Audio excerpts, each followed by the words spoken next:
So we're going to go ahead and start recording, waiting for it to tell me it's working. There we go. All right. So we're going to be talking about the New Deal today. It's big, it's complex, there are multiple phases. So my goal today is just give you kind of a broad overview to talk about the big themes of the New Deal, and to talk about the ways in which the New Deal tried to fix the economy during the Great Depression. Okay, so this is the extreme Cliff's Notes version because it's hard to cover the New Deal in only 50 minutes effectively. You really can't. So we're going to kind of hit the highlights. And what I really kind of want you to think about as we're going through this is, how does the New Deal change the way that Americans interact with government? Because that's one of the lasting legacies of the New Deal. Whether you think it changes for the better or it changes for the worse, definitely the relationship that everyday Americans have with the government changes because of the New Deal, and the way that government and economy interact with each other changed because of the New Deal. So keep that in the back of your mind. By the way, this is one of the more famous images from the New Deal, from the Great Depression era. This image is titled "Migrant Mother" by Dorothea Lange. All right, so y'all read in your textbook about the Great Depression, right? And how the Great Depression, what date do we give for the start of the Great Depression in the textbook? Do you remember? What happens that we say kicks off the Great Depression?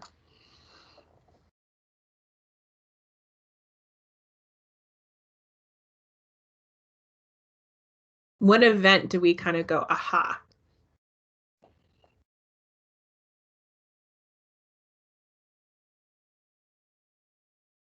Give you a hint, it involves the stock market.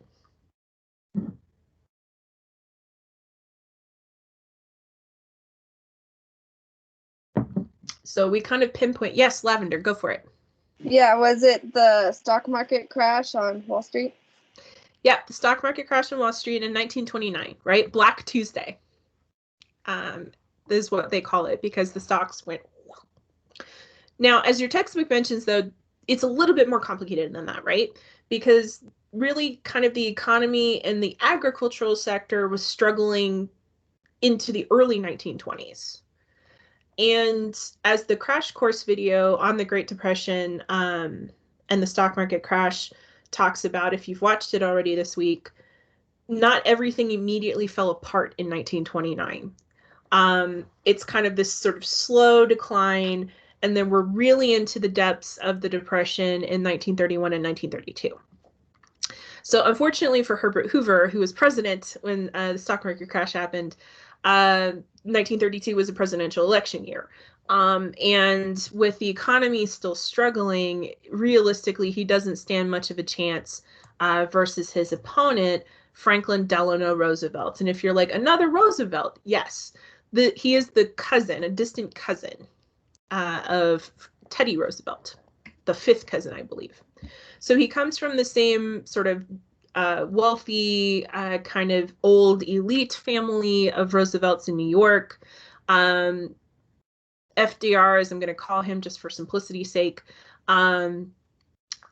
idolized his cousin Teddy and sort of tried to follow in his footsteps. He served in New York state government from a young age. And he ran on this platform of promising a new deal for Americans to get them out of the Great Depression. And like the best campaign slogans, there really wasn't any substance behind it, right? So like, okay, what is that new deal going to look like? He didn't really define it. Kind of like hope and change or make America great again, right? The best campaign slogans are short and catchy, but they usually don't have like detailed policies behind them. Okay, they're usually pretty vague when you're running. So what's interesting about Roosevelt is, remember, this Great Depression doesn't just happen in the United States. This Great Depression happens worldwide. And so different countries respond to this economic depression in different ways. Roosevelt's response is going to kind of be in the middle of the road.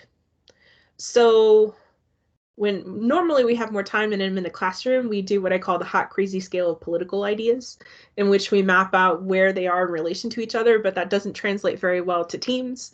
So I will just kind of simply explain it as Roosevelt, in comparison to how other national leaders respond, is in the middle.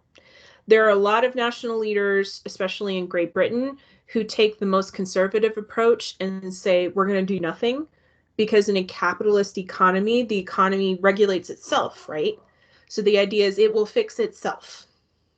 So that's the kind of one extreme, which is do nothing.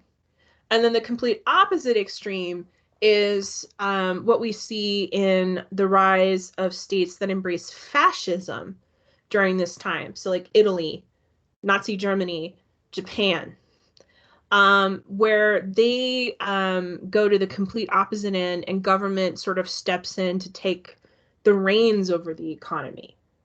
And those are all also examples of what we would call totalitarian states. On the opposite spectrum on social issues is also the Soviet Union, which does the same thing, which is the government controlling the economy, but they just have very different social beliefs, in fact, completely opposite from fascist states. So if you thought about social beliefs, to use an American example, right, we think left is liberal, right is conservative. Fascists are all the way to the right. They're hard right conservative. Communists are hard left liberal. So they hate each other.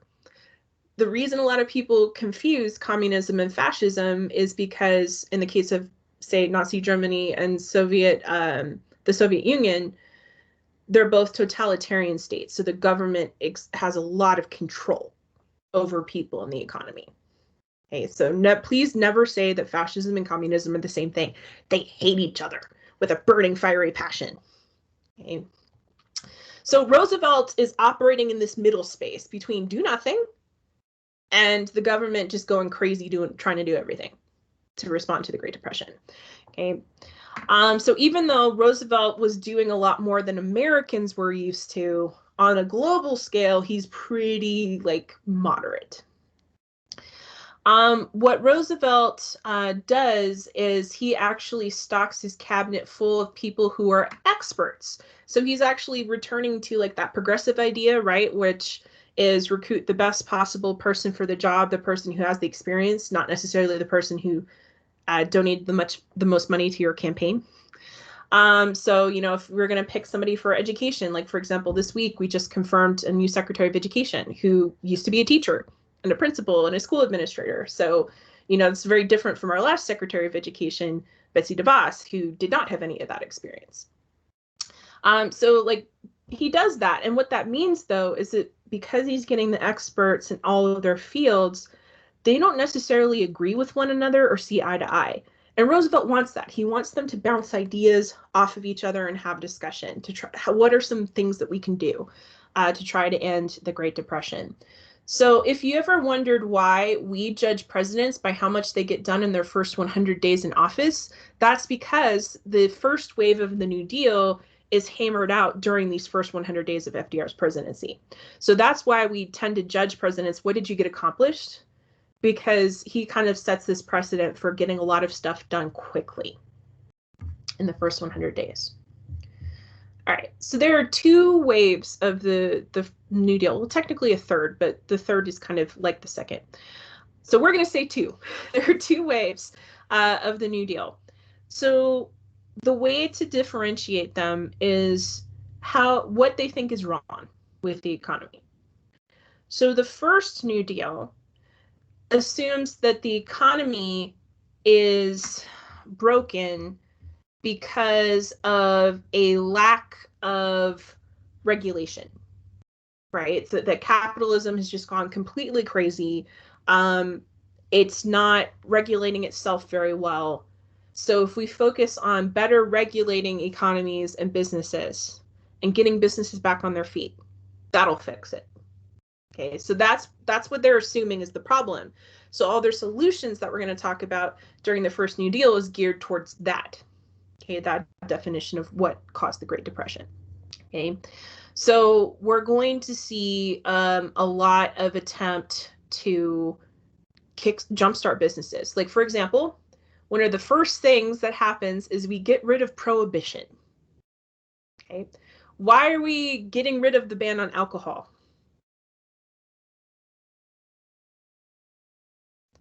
I always joke at this time, sometimes when you're depressed, you just want a nice drink, nice glass of wine. I definitely had some wine after my last fall planning meeting. But yeah, I mean, the other thing too is think about the money that you could generate by taxing alcohol, right? By allowing its sale and taxing it again. So like they see it as a more of a money maker than a moral issue. Okay. All right, now the first thing that FDR and his cabinet and Congress really need to deal with is the fact that the banking industry had collapsed between 1929 and 1933. Banks failed, like outright ran out of money and closed at a high rate. Between 1929 and 1933, 5,000 banks had failed. This results in losing millions and millions of dollars. During this time period, if your bank where you have an account fails, your money is gone. There's no safeguards. Your bank closes, it's done. So if you have ever watched Mary Poppins, right, where the boy goes, I want my money, and there's a run on the bank, right? People are panicked that the bank is going to fail, and so they want to take their money out, right, so it's safe. So that sort of thing happens repeatedly in the United States during this time period. So the first thing, if we're going to stabilize the economy, is stabilizing banking. So the Emergency Banking Act declares a bank holiday. So it temporarily suspends banking in the United States so we can kind of reassess, regroup before we reopen again. Okay. Then we pass the Glass-Steagall Act, which establishes for the first time an idea of insuring your accounts. So if you've ever been, well, obviously we've been in a pandemic for a full year now, but in normal pre-pandemic times, when you go into a bank, you'll see a little gold sticker on the doors that say FDIC. And that stands for Federal Deposit Insurance Corporation. That's one of the things the Glass-Steagall Act does, is the federal government now insures the money that's in your account up to a certain dollar amount. Okay, I think it's been adjusted a couple times. I think it's somewhere around 250,000, somewhere like that. And after that point, if you get more money, you just want to open a separate bank account because each account is only guaranteed. So that's why if you ever listen to rap music, like I was listening to some DJ Khaled, All I Do Is Win this morning, Ludacris on his verse says, I got 20 bank accounts, right? So like that's a way of rapping about the value you have, right? Because you want to have separate accounts to make sure all of your money is protected because it's only up to a certain dollar. The other thing the Glass-Steagall Act does is it separates investment banks from consumer banks. Because what was happening was a lot of banks were doing risky investments, like you're reading about in your textbook, like buying on margin in the stock market with their consumers' money. So what the Glass-Steagall Act does is it tries to separate that, so you can't use consumer accounts if you're a bank to do risky investments without that consumer's consent. Now, that part of the Glass-Steagall Act is actually repealed in the 1990s. So there are some people are suggesting we should bring it back today, but the FDIC is still in place. Okay. We also try to go off the gold standard. I'm not going to go into that because the crash course video does a pretty good job of explaining what is the gold standard and what's the benefit of going off of it. So fixing banking is one big thing. Trying to regulate businesses and encourage businesses to operate in ways that are less damaging to economic growth is another. So Congress passes the National Industrial Recovery Act, and one of the things that it creates is the National Recovery Administration. So please note, this is the NRA, but not the NRA that we've been talking about in the news lately, like not the National Rifle Association, different NRA. Okay. So the NRA that we're talking about today, the symbol was here, the Blue Eagle. And for them, the idea behind the NRA was it was supposed to establish this organization where business and government could talk to each other more, the government was trying to encourage setting standards or temporarily limiting competition, because competition is really hard for businesses to make profits, right? Because you're constantly trying to undercut your competitors. So at least until the economy stabilizes, we want more cooperation between businesses.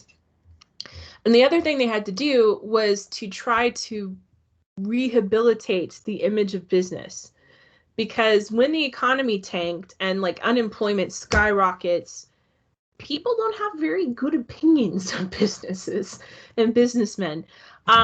So they're really trying hard to kind of restore public faith in business, and that's very difficult. The NRA is a really interesting part in the New Deal. Eventually, the Supreme Court will actually strike down the NRA because it argues that it is too overreaching. The government oversight and the collaboration between business and government is a problem, that it's just too much. Okay, so it will eventually be repealed by the Supreme Court in, I believe it's 35 or 36. No, 34. So we're trying to, again, stabilize banking, restore public faith in business, but there's also, we got to get Americans back to work because unemployment is staggeringly high. But the thing is we don't want to just give Americans money, because we have this longstanding belief in the United States that if the government gives people money, that's going to create what we call a culture of dependency, right? Like you'll be dependent upon government handouts.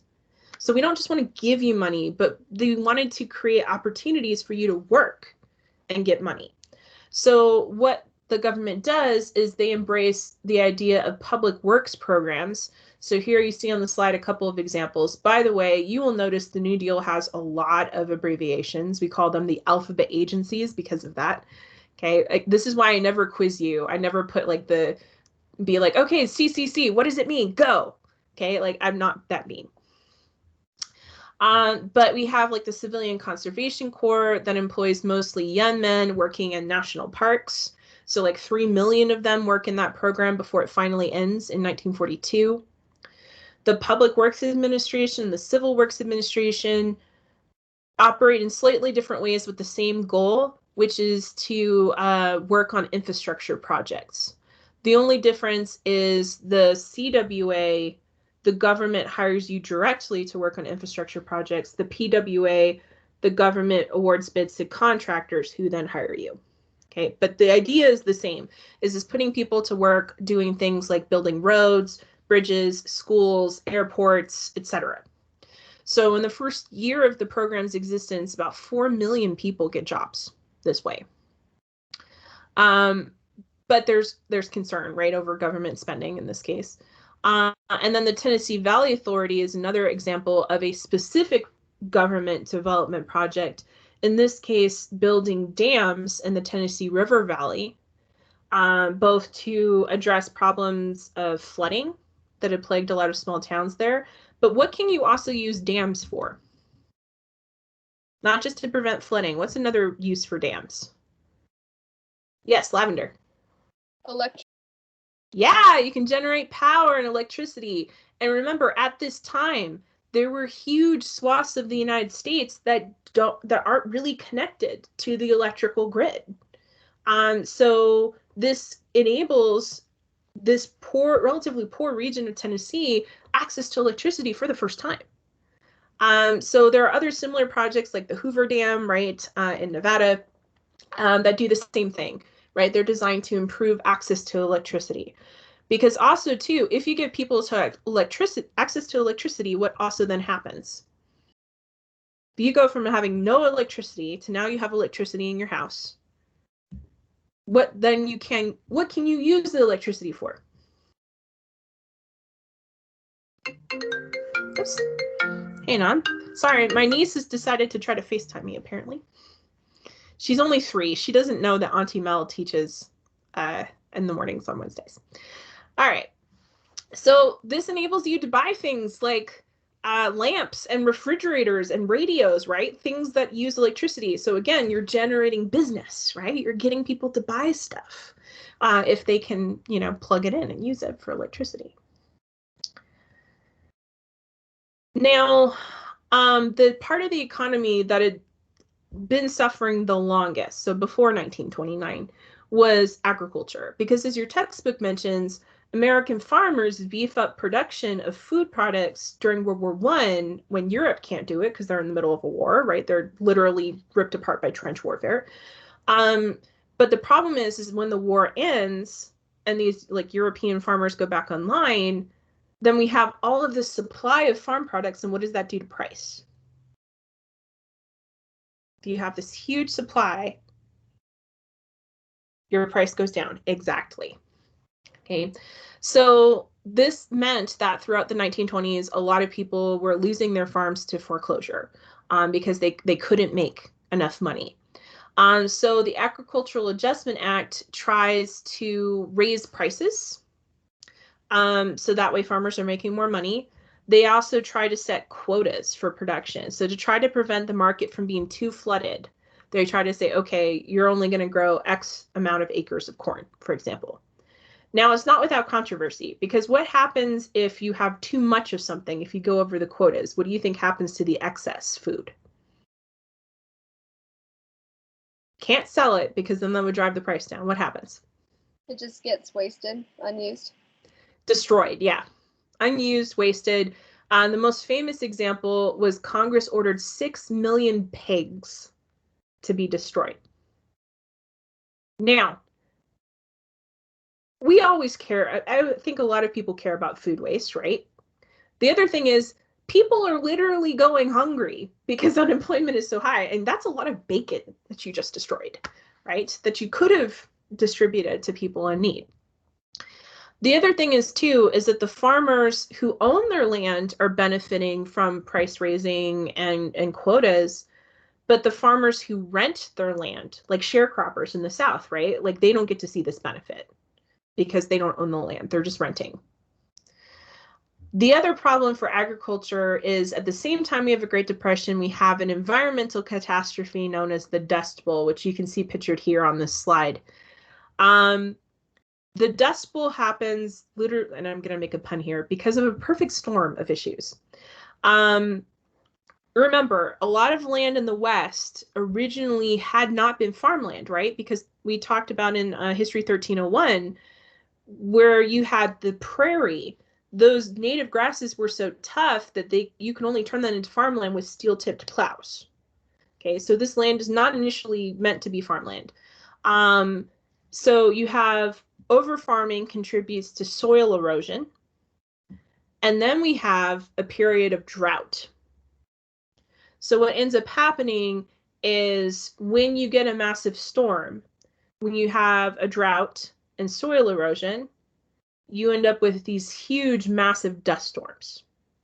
Now, some parts of the West get these kinds of like dust storms fairly naturally, even under the best weather conditions. My sister used to live in Lubbock, and they get stuff like this all the time. The technical name for a dust storm like this is called a hubub. It's an Arabic term. Sounds kind of funny, but anyway, so these are these normal dust storms, but on steroids. And what this does is this further destroys agriculture during the Great Depression. And this is when we have a lot of people moving out of these farming states like Oklahoma, Texas, Kansas, and Colorado that are hit hardest by this. So the Grapes of Wrath is set during this. That's fine, Lavender. We're recording. You can catch it later. Okay, thank you. Mm-hmm.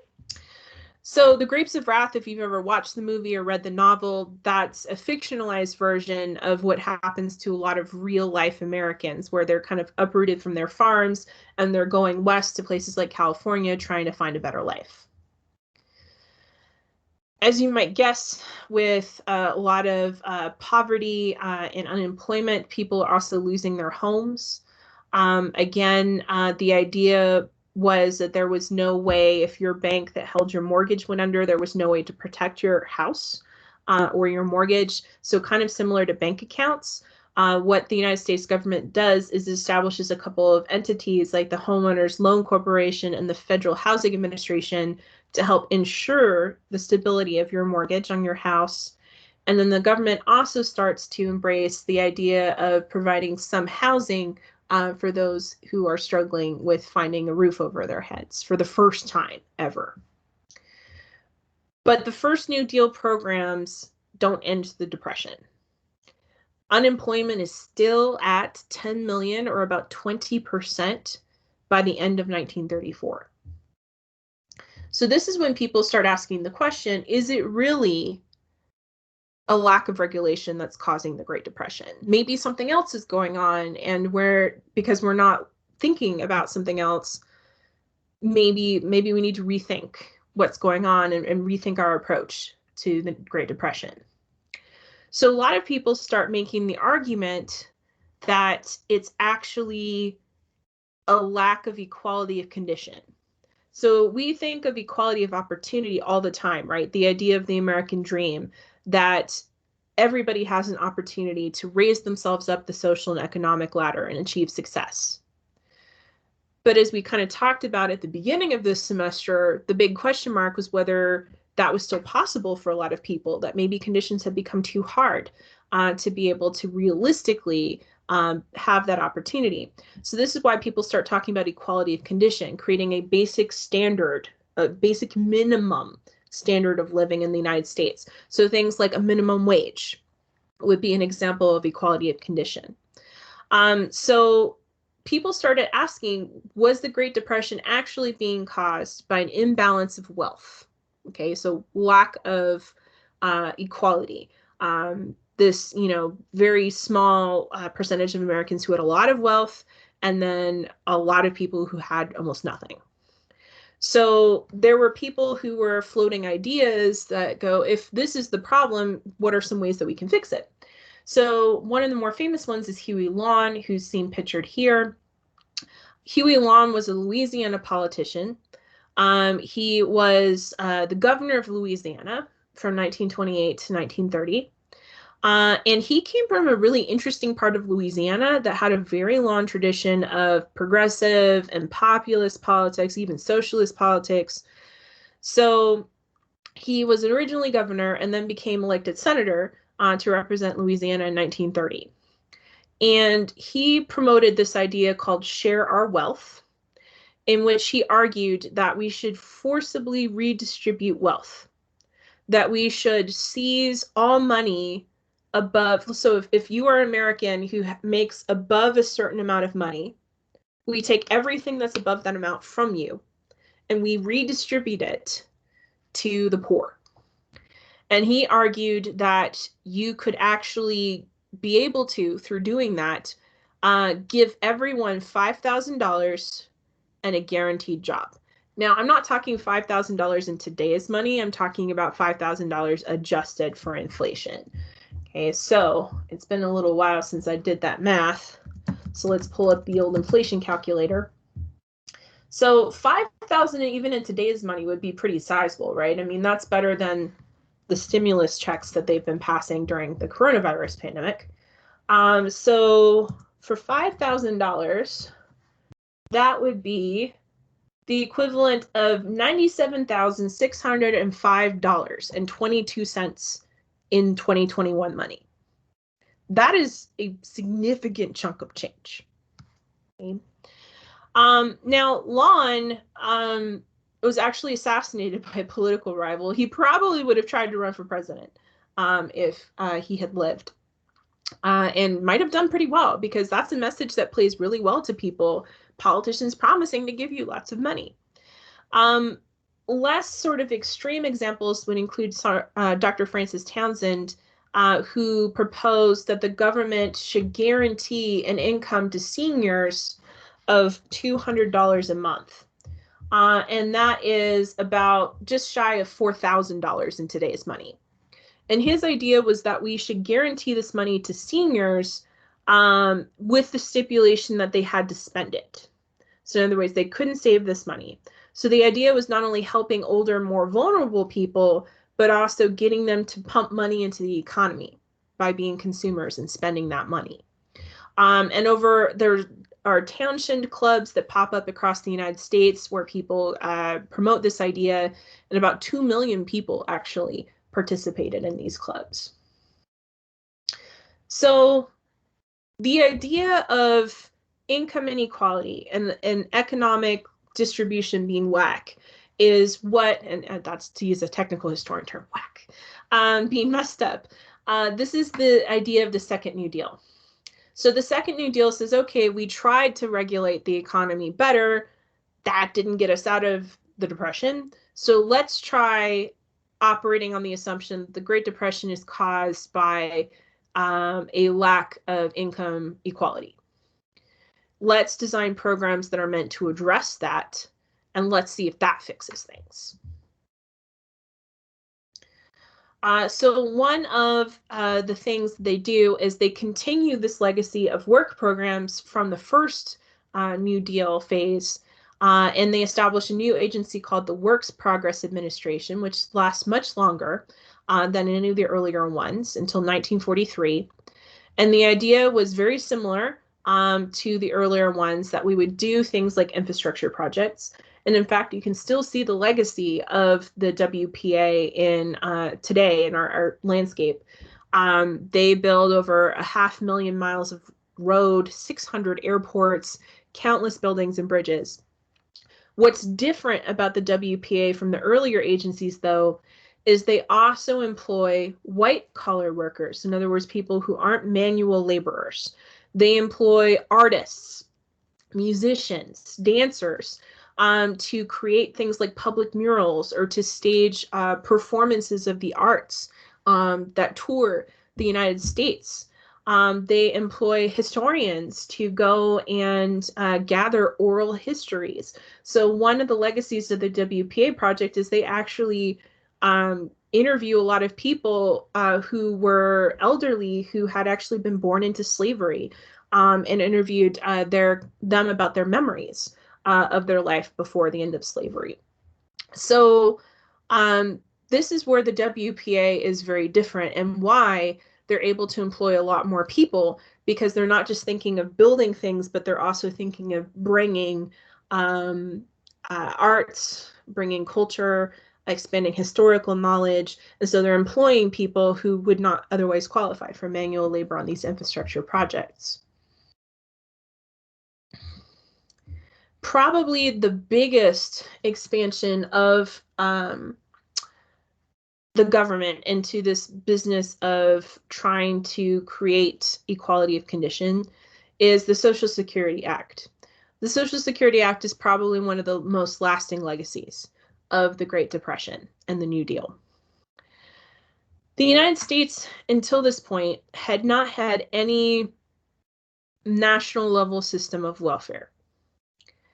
The idea of a national government having a welfare system, a social safety net for its citizens, was something that really started to catch on in the late 1800s. Germany actually becomes one of the first states to establish a welfare system.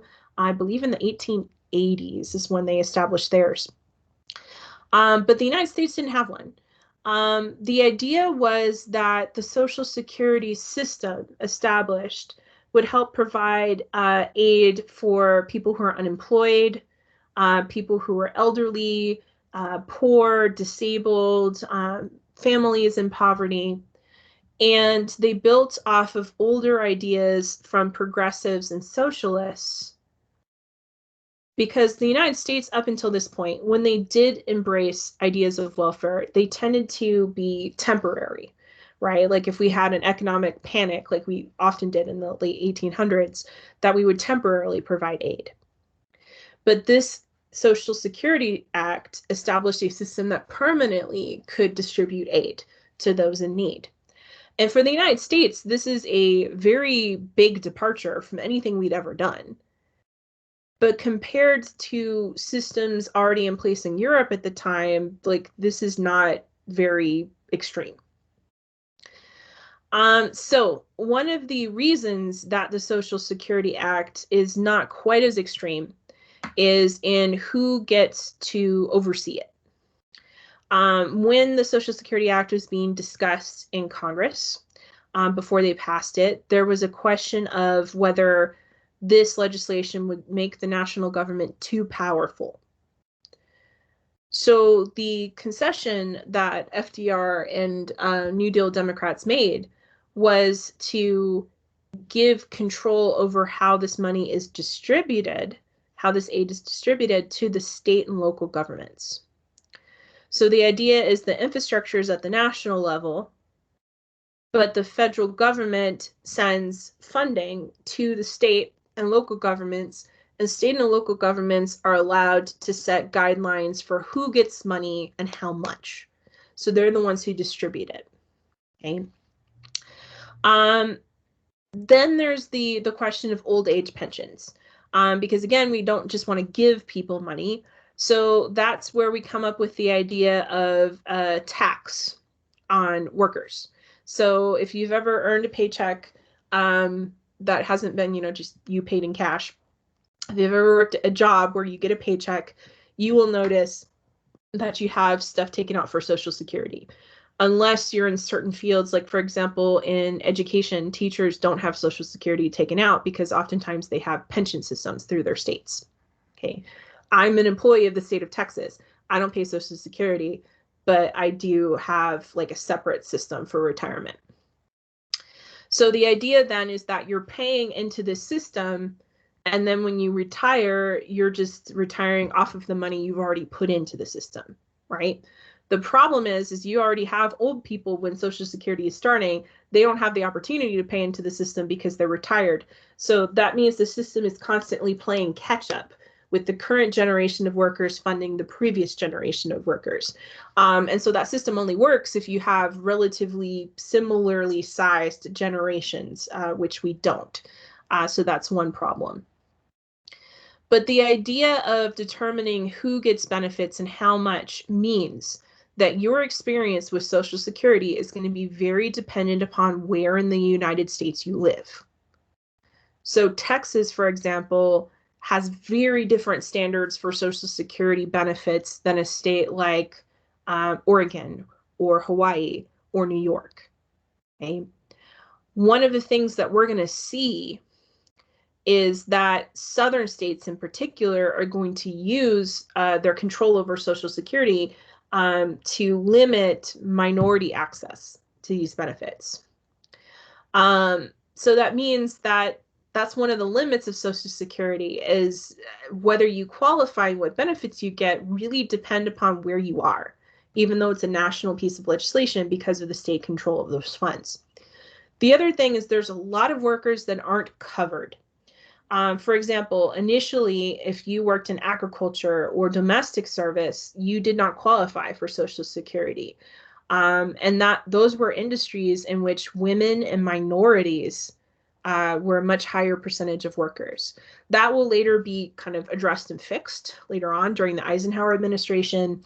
But there are very real access issues for Social Security. So it's a great idea on paper, right, that we create this safety net for people in need. But the way that Americans implement it is very different from other nations with welfare systems and makes it very kind of difficult for people to access depending upon where they live. So one of the things that happens, as we're going to see with the Social Security Act and other kinds of second New Deal programs, like for example, they're also going to pass the Fair Labor Standards Act that bans child labor, establishes a minimum wage, requires overtime for anything above 40 hours a week. All of that is great. The problem is that the New Deal does not end. Okay. By the way, 40 cents an hour when that was passed would be $7.27 an hour, okay, in today's money. The problem is the depression doesn't go away. And that's when we start to have conversations about how do we get out of the seemingly bottomless depression, economic depression. And that's when we're going to have conversations over what is the role of government? Because a lot of people were willing to experiment with the government having more power in regulating the economy or more involvement in your daily life, right? Through things like guaranteeing your bank account or giving you Social Security benefits if you were needy. A lot of people said, we're okay with that if that's going to get us out of the Depression, but it isn't. Like, we're not seeing the United States go out of depression. So there are a lot of people who started to oppose the New Deal because of that, especially ahead of the election of 1936. But what happened was, even though there were a lot of people very publicly talking about how they felt the New Deal was a failure, particularly after the Supreme Court ruled unconstitutional things like the Agricultural Adjustment Act and the NRA, what ends up happening is Roosevelt actually does really, really well in his reelection campaign in 1936. He wins 60% of the popular vote, and he has people voting for him that generally don't agree in politics, like Southern whites and Northern African Americans, Protestants and Catholics, agricultural workers and industrial workers, working class and middle class. So this is what we call kind of the New Deal coalition. All of these different groups that normally don't agree politically, all voting in support of Roosevelt.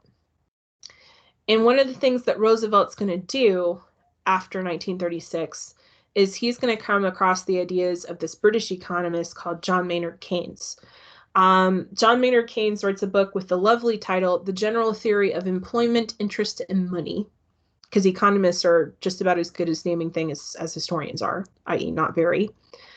And Keynes argued that the way to get a nation out of a huge economic depression was to focus less on balancing budgets and more on stimulating the economy.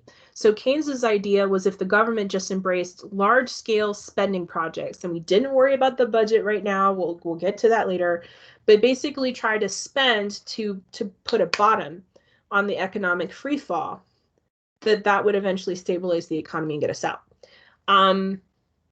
What does end up getting us out of the Great Depression? Do you know, Mary? It's not going to be any one project. What event will get us out of the Great Depression? World War II.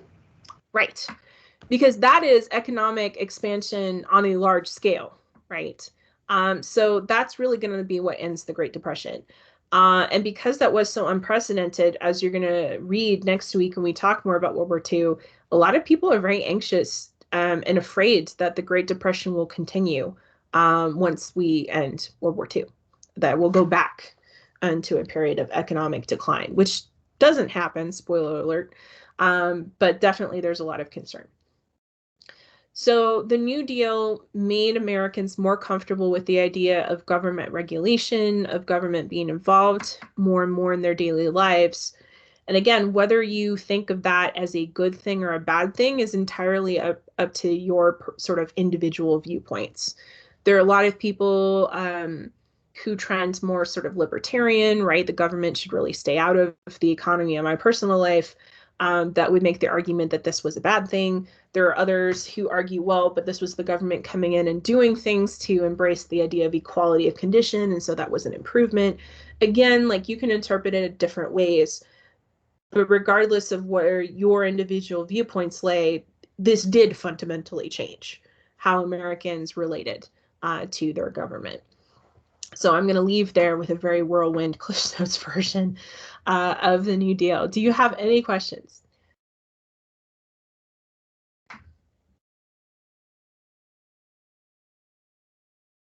All right, I'm going to stop recording then.